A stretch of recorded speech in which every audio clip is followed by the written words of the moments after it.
हैवान की वापसी पार्ट 2। जमीन से निकली वो हड्डियां खून से लथपथ थी। उनमें मांस के लोथड़े चिपके हुए थे। देखते ही देखते वो गड्ढा गहरा होता गया और एक खून के तालाब में तब्दील हो गया। पलक झपकते ही अनीता अपने हथेलियों में भरकर उस खून को पीने लगी। कुछ देर तक ऐसा करने के बाद अनीता ने आसमान की तरफ देखा और उसके देखते ही पूनम का चांद पूरी तरह से काला पड़ गया।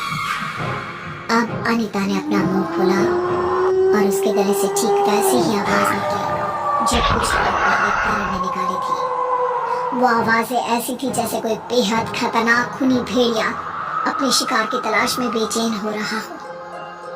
आवाज उनके घर के आंगन में बेतहाशा गूंज रही थी, पर कमलेश को कुछ सुनाई नहीं दे रहा था। वो अभी भी गहरी नींद में था, लेकिन घर के दरवाजे पर खड़ा करण अपनी माँ को ये सब करते देख एक रहस्यमयी राक्षसी हंसी हंस रहा था। अब करण भी एक बार आसमान में चांद की तरफ देखता है, जिसमें एक बेहद खौफनाक दिखने वाले दरिंदे का चेहरा नजर आ रहा था।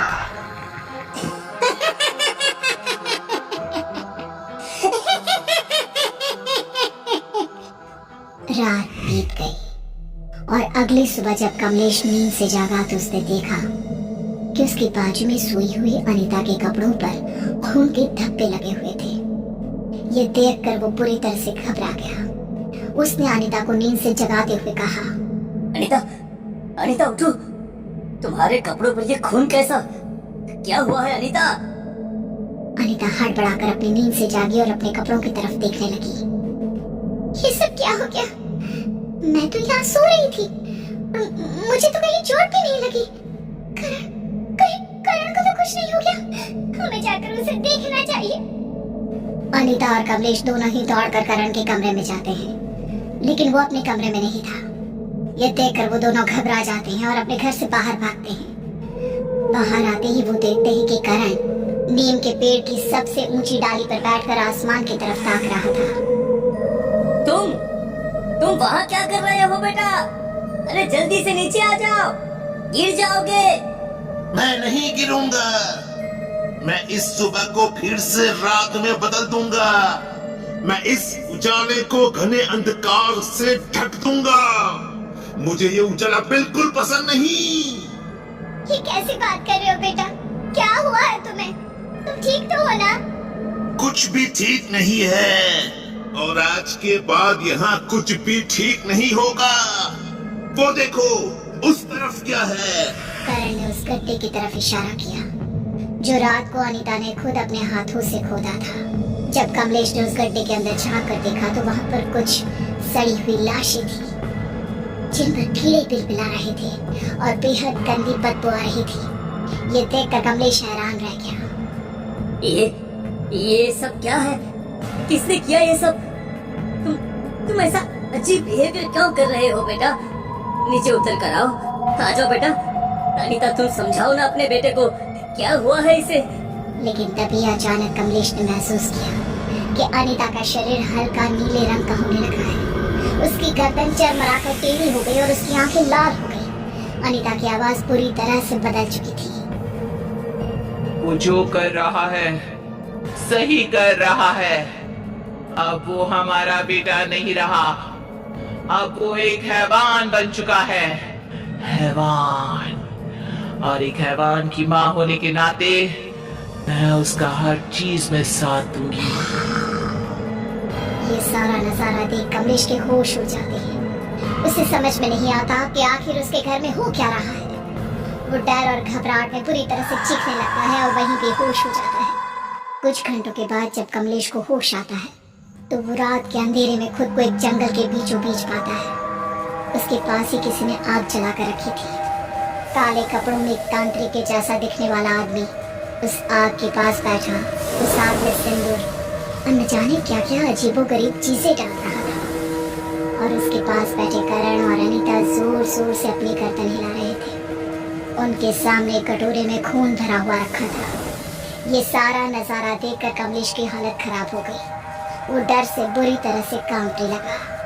अब मैं तेरी बलि चढ़ाऊंगा, नर बलि, और उसके बाद मुझे उजाले को अंधेरे में बदलने की ताकत मिल जाएगी।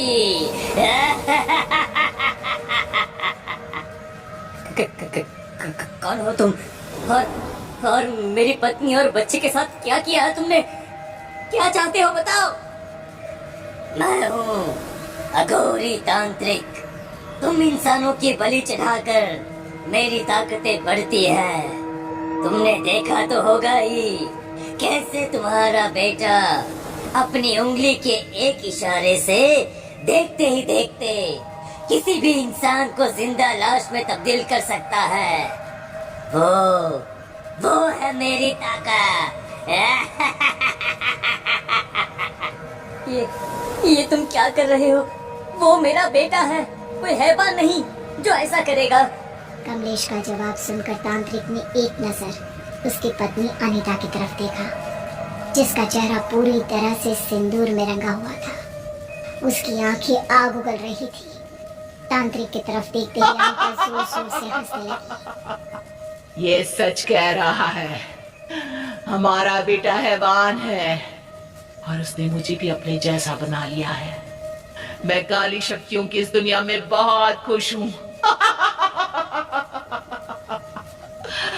और जानते हो, वो उसकी क्लास में पढ़ने वाला बच्चा, उसे मैंने और करण ने ही मिलकर मारा था।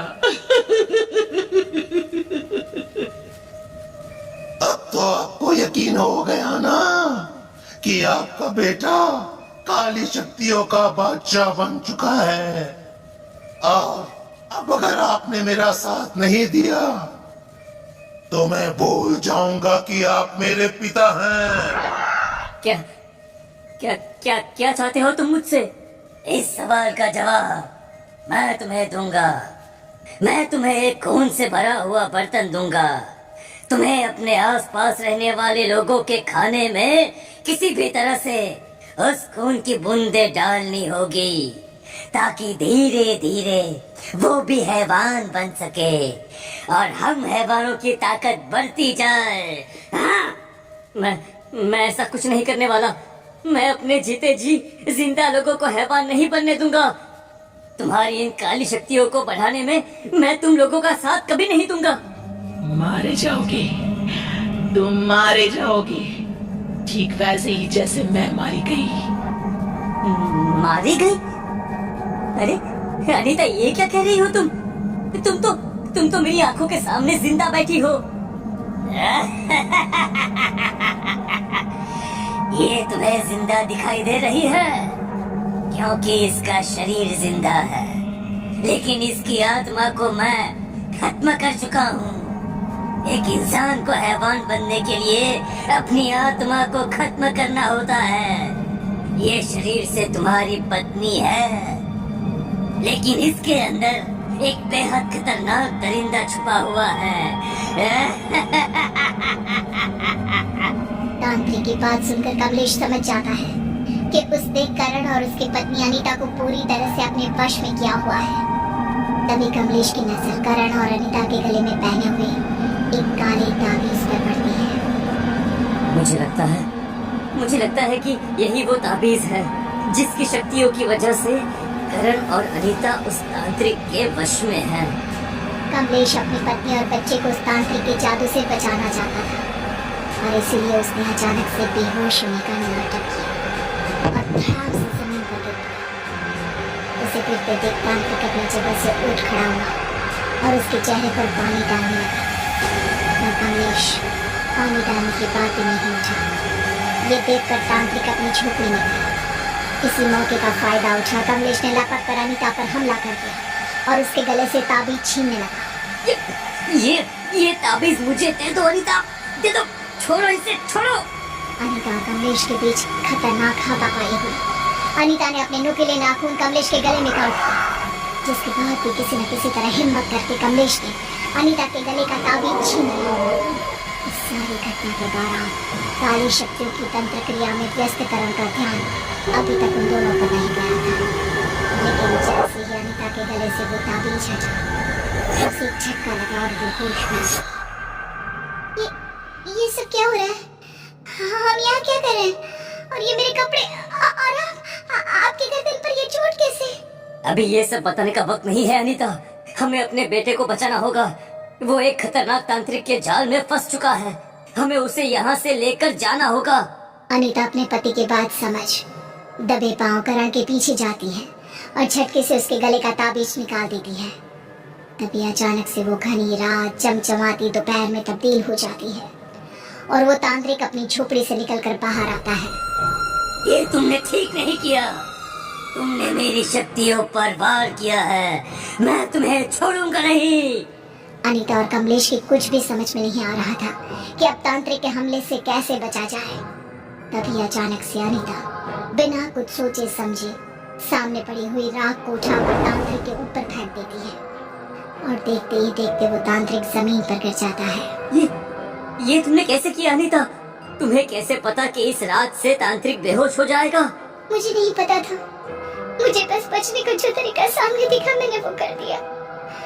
बाकी हमारी किस्मत। अभी हमें जल्दी यहाँ से चलना चाहिए। कमलेश और अनीता करण को लेकर वहाँ से चले जाते हैं। घर पहुँचने के कुछ घंटों बाद करण होश में आ जाता है और अपने माँ बाप को बताता है कि कैसे घर छोड़कर जाने के बाद इस तांत्रिक ने उसका अपहरण किया था और उसके बाद उसके साथ क्या क्या हुआ।